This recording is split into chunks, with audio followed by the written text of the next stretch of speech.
नयागढ़ जिला रणपुर ब्लॉक चांदपुर स्थित अग्रणी शिक्षानुष्ठान बीणापाणी शिशु मंदिर 24तम वार्षिक क्रीड़ा उत्सव और पुरस्कार वितरण उत्सव वरिष्ठ शिक्षक शांतनु दलसिंह राय सभापतित्व में अनुष्ठित हो जाएगी। प्रथम दिन सकाळ 10टा समय विद्यालय परिसर शोभायात्रा करी छात्र छात्री माने चांदपुर अधिष्ठात्री देवी मां रामचंडी मंदिर जाई सेठारु क्रीड़ा मसाल नहीं फेरी।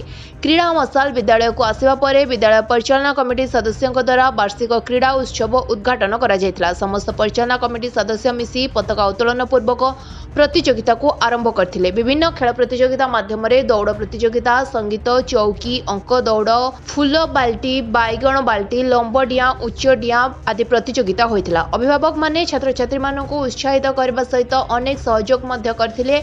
द्वितीय दिवस रे अनेक खेल प्रतियोगिता सहित पिला माने गीत नृत्य द्वारा निजर कला प्रदर्शन करथिले। कृति प्रतियोगी को ट्रॉफी और मानपत्र दे सम्मानित करा जायतिला। मातृसृजनी प्रतियोगिता रे कृतकार्य होइतिबा मां मानकु मध्य ट्रॉफी और मानपत्र दे सम्मानित करा जायतिला।